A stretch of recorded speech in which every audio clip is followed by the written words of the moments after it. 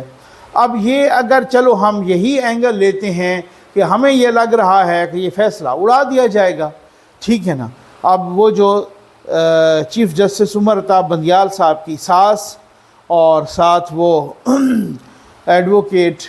عبدالرحیم صاحب، ان کی وہ اہلیہ کے درمیان جو آڈیو آئی تھی، انہی ایڈوکیٹ اور دوسرا عابد سلیری صاحب کے درمیان غالباً، اور اسی طریقے سے پرویز الہی صاحب کی آڈیو، اسی طریقے سے باب زحمتے کی آڈیو، باب زحمتے کے بیٹے کی آڈیو، بہت ساری آڈیو لیک سے متعلق ایک فیصلہ جو کیس چل رہا تھا۔ اب اس کو میں حیران ہوں کہ آپ پر الزام ہو کہ آپ کی ساس کی آڈیو ہے اور آپ پھر بھی بینچ میں بیٹھ جائیں۔ آپ پر الزام ہو کہ اب آپ اندازہ کیجئے، فواد چودھری صاحب کہتے ہیں آپ کے لیے ٹرک کھڑا ہے، اور پھر ان کا کیس سپریم جوڈیشل کونسل میں پہنچا ہے اور اس کیس کو کوئی نہ لگنے دے۔ یہ بہت ہی ایک ستم ظریفی ہے۔ یعنی آپ کی ساس پر الزام ہے، آپ کی ساس کی آڈیو ہے، اس میں آپ کا ذکر چل رہا ہے، اس کے علاوہ جو اور آڈیوز ہیں جناب، کل یہ اس بینچ میں لگ جائے گا، اور اسی بینچ میں ایک دن پہلے آڈیو آتی ہے اور کہا جاتا ہے اسی بینچ میں لگ جائے گا، اسی بینچ میں لگ جاتا ہے، ٹھیک ہے، اور یہ ایسے ہی ہو جاتا ہے اور آپ پھر بھی اسی بینچ میں بیٹھ جاتے ہیں۔ کل رانا ثناء اللہ صاحب نے یہ ندیم ملک صاحب کے شو میں کہا ہے کہ جتنی بھی آڈیوز آئی تھیں ان کو ہم نے، حکومت نے، وزارت داخلہ نے ان کا فورینزک آڈٹ کروایا تھا، اور فورینزک آڈٹ جب کروایا تو وہ ساری کی ساری درست ہیں۔ یہ پاکستان کا سابق وفاقی وزیر داخلہ کہہ رہا ہے، اور یہ وہ پوری ذمہ داری کے ساتھ کہہ رہا ہے، اور وہ کہہ رہا ہے کہ یہ ہم نے اپنی طرف سے سب کا، اب ہونا تو یہی چاہیے کہ چیف صاحب کہیں کہ جناب ان کا فورینزک آڈٹ کروائیں، اور اگر یہ فیصلہ اڑ جاتا ہے، ہم یہی اسیوم کر رہے ہیں اور اسی پر تبصرہ کر رہے ہیں کہ فیصلہ اڑ گیا ہے، اور اگر یہ کیس اڑ گیا ہے اور اگر پورے کیس کو اڑا دیا جاتا ہے تو آپ کا کیا خیال ہے کہ یہ دوبارہ کیس نہیں لگے گا؟ یہ کیس دوبارہ بھی لگ سکتا ہے، اور اس سے 5 رکنی سے زیادہ لارجر بینچ لگے گا، بلکہ اپیل ہوگی اس پر، اور ریویو ہوگا، اور اگر وہ وہی والی بات ہوئی کہ ریویو پر بھی جو ہے نا وہ بینچ زیادہ بن گیا، تو پھر اپنی طرف سے تو یہی کوشش کی گئی نا، ججمنٹ اینڈ ریویو کو اڑا دیا گیا، اس وجہ سے کہ ایسے کیسز جن کا ہم فیصلہ دیں پھر اس کے ریویو میں زیادہ بینچ نہ بنے، لیکن بہت ساری چیزیں اڑ جائیں گی، آپ کے خوابوں خیالوں میں بھی نہیں ہے کہ آپ کے کتنے فیصلے اڑ جائیں گے۔ اس کی وجہ یہ ہے کہ جو آنے والے چیف جسٹس ہیں، جس نے 17 کو اپنی ذمہ داریاں سنبھال لینی ہیں، چیف جسٹس نے، جسٹس قاضی فائز عیسیٰ صاحب نے، وہ پہلے ہی کہہ چکے ہیں، اور ان کے ساتھ بہت سارے باقی ججز بھی کہہ چکے ہیں کہ جناب یہ جو پریکٹس اینڈ پروسیجر بل ہے، اس پہ سٹے دیا ہوا ہے، اس کے متعلق کوئی فیصلہ نہیں آیا، تب تک آپ یہ نہیں کر سکتے کہ آپ جس طرح سے بینچ بنائیں یا جس طریقے سے یہ اس میں ریویو میں دوسرا یا جو بھی صورتحال ہے اس کا آپ وہ نہیں۔ اب رانا ثناء اللہ صاحب کا ایک اہم بیان آیا ہے، اس سے پہلے اسی قسم کا بیان ہم نے دیکھا احسن اقبال صاحب کا بھی آیا، اور احسن اقبال صاحب نے کہا کہ یہ جو چینی ہے اس کی درآمد کا فیصلہ، یعنی باہر بھیجنے کا فیصلہ، یہ پیپلز پارٹی کا تھا، نوید قمر صاحب کا تھا۔ نوید قمر صاحب کامرس منسٹر، وزیر تجارت تھے، اور یہ انہی کا فیصلہ تھا، ٹھیک ہے جی۔ یہ کوئی بھی نہیں مانے گا سرکار، یہ حضور کوئی بھی نہیں مانے گا، یہ فیصلہ نوید قمر کا اکیلے کا ہو ہی نہیں سکتا، پیپلز پارٹی نے اس کو ریسپانڈ کیا ہے۔ اور دوسری بات یہ ہے کہ آج رانا ثناء اللہ صاحب نے کہا ہے کہ یہ فیصلہ زرداری صاحب کا تھا، لیکن اس کو پوری کابینہ نے، یہ فیصلہ پوری کابینہ کا تھا، موقف زرداری صاحب کا تھا۔ تو کیا ہوا؟ موقف ہو سکتا ہے، لیکن چونکہ کابینہ نے ہی انڈورس کیا ہے تو پوری کابینہ کے کندھوں پر اس کا بوجھ ہے، لیکن بدقسمتی سے یہ بوجھ نون لیگ پر گر پڑا ہے۔ جو مہنگائی کا بوجھ ہو، جو بجلی کا بوجھ ہو، جو چینی کا بوجھ ہو، جو آٹے کا بوجھ ہو، سارے کے سارے بوجھ پورے کے پورا ساری ذمہ داری مہنگائی کی، بجلی کی، سب کچھ نون لیگ پہ گر پڑی ہے۔ کیوں؟ اس کی کیا وجہ ہے؟ اس کی وجہ یہی ہے کہ آپ کو اپنے قائد نے کہا تھا پہلے ہی ہفتے کہ جی آپ فوری طور پہ انتخابات کی طرف چلے جائیں۔ آپ نے نہیں مانا، آپ کو شیروانی کی جلدی تھی اور بہت تڑپ تھی آپ کے دل میں شیروانی پہننے کی، اور پھر اس کے بعد آپ کو پتہ ہے کہ کس طریقے سے آپ نے پھر باقی مفاہمتی ٹولے نے جس طریقے سے کیا۔ کل مولانا فضل الرحمان صاحب نے بھی کہا ہے کہ پیپلز پارٹی نے ہی کہا تھا کہ آپ اس کو مزید چلائیں، ہم تو اسی وقت کہتے تھے۔ آپ کو یاد ہوگا مریم نواز صاحبہ نے آتے ہی جیسے ہی عدم اعتماد آئی اسی ہفتے عوامی جلسے، آپ ریکارڈ نکال کے دیکھ لیں، عوامی جلسے کرنے شروع کر دیے، اور ہر جلسے میں جا کے وہ کہتی تھیں کہ ہم کسی کا بوجھ کیوں اٹھائیں، ہم لاڈلے کا بوجھ کیوں اٹھائیں، ہم تو عوام میں جائیں گے۔ اور تھوڑا سا ہفتے 2 ہفتے بعد یہ پھر پیسیفائی ہو گیا معاملہ، پھر وہ انہوں نے اس جلسوں میں کہنا بھی چھوڑ دیا، پھر وہ سارا کچھ جو ہے، کیونکہ ان کو پتہ چل گیا کہ جناب کہ اب اسمبلی نہیں ٹوٹنے لگی، اب اس کو لمبا چلانے کا پروگرام ہے۔ تو آپ کو تو اپنے قائد نے کہا تھا کہ یہ آپ اپنے اوپر ملبہ نہ گرائیں، آپ کو شوق تھا، آپ نے اپنے اوپر ملبہ گرایا ہے، اور آج آپ عوام میں نہیں جا سکتے، آج آپ کمپین کرنے کے نہیں ہیں، آج آپ بہت ساری چیزوں کے بارے میں ذمہ داری آپ پہ آن پڑی ہے، آج وہ بیانیہ کوئی نہیں ہے، آج جمہوریت سے لوگ متنفر ہو رہے ہیں، آج سیاست سے لوگ متنفر ہو رہے ہیں۔ تو پھر آپ نے اس طرح سے ہاں میں ہاں ملائی، آپ نے اس طرح سے مالش پالش کی۔ سیدھی سی بات ہے کہ آپ نے پچھلے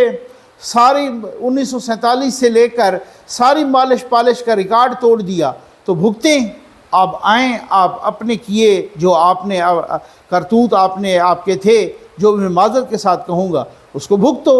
اس کو آپ جو ہے نا اس طریقے سے۔ امید ہے آپ کو ویڈیو پسند آئی ہوگی۔ آپ کا بہت بہت شکریہ۔